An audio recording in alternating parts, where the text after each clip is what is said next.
جب سے انسانوں نے اپنی خوشی کو کسی اور پر ڈیپینڈ کر دیا خوش نہیں ہیں. اور یہ بات اچھی طریقے سے ذہن میں رکھیں، خوشی کے لیے سب سے اہم چیز یہ ہے کہ آپ دوسروں سے اپنی خوشی کے سلسلے میں سوچنا چھوڑ دیں. آپ صرف یہ سوچیں جو میں ہوں وہ میں ہوں. اس حال میں جو مجھے قبول کرے سبحان اللہ، نہیں قبول کرتا مجھے کوئی ضرورت نہیں. میرے پیارے آقا صلی اللہ تعالی علیہ وسلم کے پیارے دیوانوں، بہت سارے لوگ خوشی سے محروم کیوں ہوتے ہیں؟ وہی دوسروں کی وجہ سے. پیسہ ہے نہیں، کیپیسٹی ہے نہیں، لیکن دوسروں کے سامنے اچھا بننے کے لیے اس سے قرض اس سے قرض اور بند سور کر کے. حد تو یہ ہے کہ میں اس پر کوئی تفصیلی گفتگو کرنا نہیں چاہتا. دنیا میں اس وقت جتنا بھی آپ دیکھیں نا، انسان دنیا ہی کو خوش کرنے اور دنیا کے سامنے بہتر بننے کی پوزیشن میں لگا ہوا ہے. اپنی کیپیسٹی کچھ بھی ہو وہ اپنی کیپیسٹی کا جائزہ نہیں لیتا، وہ صرف انسان کو کیسا لگے گا اس کی فکر میں لگا ہے. آپ نے ہم نے اگر خوش ہونا ہے تو پہلے اس ذہن کو اس طریقے سے اپنا ذہن بنا لیں کہ جو کچھ اپنے پاس ہے اس سے مطمئن رہیں. جو کچھ ہے اپنے پاس اس سے مطمئن رہیں. اس لیے کہ اللہ عز و جل نے ہمیں جتنا اپنی قسمت میں، ہماری قسمت میں اس نے لکھا تھا اس نے ہمیں عطا فرما دیا، اور جو ہمارا ہے وہی ہمارا ہے. آپ ہمیشہ مطمئن رہیں گے، اللہ کے فیصلے پر راضی رہیں. جو اپنے پاس ہے اس سے مطمئن رہیں. اور اسی کے ساتھ ساتھ ایک اور چیز، جیسے ہے ویسا خود کو سمجھیں. یہ بہت اہم بات عرض کر رہا ہوں. جیسا ہیں، جیسے ہیں ہم ان پڑھ ہیں تو ان پڑھ سمجھیں، بہت پڑھا لکھا نہ سمجھیں. ہم غریب ہیں تو غریب سمجھیں کہ واقعی ہم غریب ہیں. یہ نہیں کہ ہم غریب ہیں اور خود کو سمجھیں بہت ہوشیار ہیں، بہت عقل مند. عقل مند نہیں ہے تو کہیں ہم عقل مند نہیں ہیں، سمجھیں اس کو. پرابلم سب سے بڑا یہ کہ ہوتے کچھ ہیں اور سمجھتے کچھ ہیں، اور اس میں پھر ٹھوکر کھا جاتے ہیں. تو جو ہیں ویسا خود کو سمجھیں. اور اسی کے ساتھ ساتھ یہ بات بھی ذہن کے اندر رکھنا ہے، اگر آپ نے اپنے آپ کو ایسا سمجھ بھی لیا اور اس طرح سے اپنی زندگی آپ گزار بھی رہے ہیں اور آرٹیفیشل چیزوں سے خوشی حاصل کرنے کی بجائے نیچرل چیزوں سے خوشی حاصل کرنے کی کوشش کر رہے ہیں، تو یقین مانیں آپ کی زندگی کے اندر خوشی انشاءاللہ العظیم اچھی طریقے سے داخل ہو جائے گی.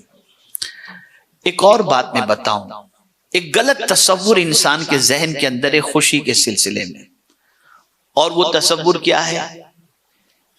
لینے سے خوشی ملتی ہے، جبکہ حقیقت یہ ہے کہ دینے سے خوشی ملتی ہے.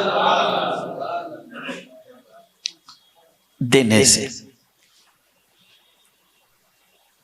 پورے قرآن کا مطالعہ کر لیجئے آپ، تو اللہ عز و جل نے اپنی خوشی کا اظہار جس چیز پر فرمایا ہے وہ کس چیز پر معلوم ہے؟ رضیت لکم الاسلام دینا. تم کو اسلام دے کر میں خوش ہو گیا، دینے پر خوش. اور جس کے دل و دماغ کے اندر یہ چیز بس جاتی ہے کہ اسے دینے میں خوشی ہوتی ہے اور اس کا مزاج اس طریقے کا بن جاتا ہے، وہ کبھی بھی آپ کو اپسیٹ نظر نہیں آئے گا، ہمیشہ خوش و خرم نظر آئے گا. اسی لیے بخیل کا چہرہ سب کچھ ہوتے ہوئے اترا ہوا نظر آئے گا، اور سخی کا چہرہ ہمیشہ حشاش و بشاش نظر آئے گا. تو دینے میں اللہ نے خوشی رکھی ہے، لینے میں نہیں.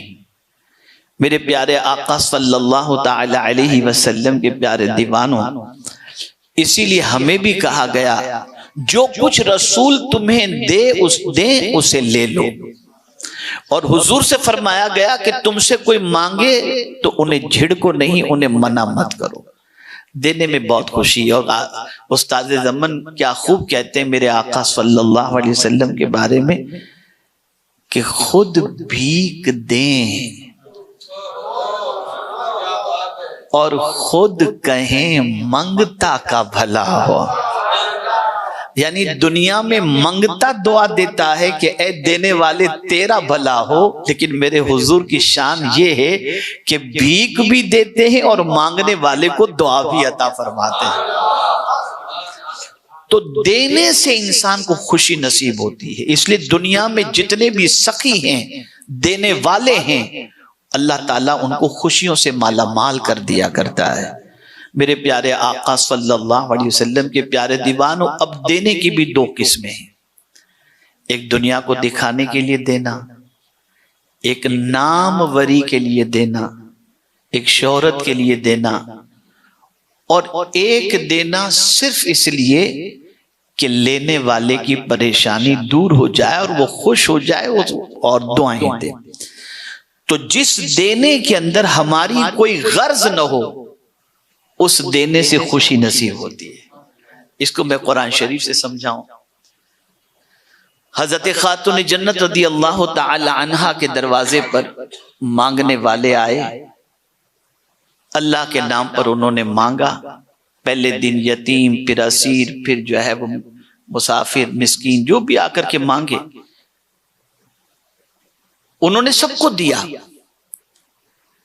لیکن دینے کے بعد لینے والوں نے جب شکریہ ادا کیا تو بے غرضی کا انہوں نے اعلان کیا کہ میں تم سے نہ شکریہ کے الفاظ کی محتاج ہوں، نہ خواہش مند ہوں، اور نہ تم سے کسی بدلے کی. میں نے تو یہ صرف اس لیے دیا تاکہ میرا مولا راضی ہو جائے.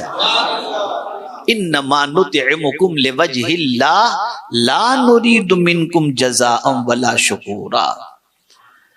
اسی لیے آپ دیکھیں اولیاء کرام علیہم الرضوان کی زندگی کا اگر آپ جائزہ لیں تو وہ دینے والے ہی ملیں گے. قرآن نے ان کی تعریف کی، ھدی للمتقین الذین یؤمنون بالغیب ویقیمون الصلاۃ ومما رزقناہم ینفقون. جو کچھ اللہ نے ان کو دیا وہ اللہ کے نام پہ لٹاتے ہیں. اور پھر لٹانے کی وجہ سے ان کی پوزیشن کیا ہوتی ہے؟ اب ڈیفینیشن سمجھے اللہ کے ولی کی. قربان جائیے میرے آقا صلی اللہ علیہ وسلم کی عظمت پر.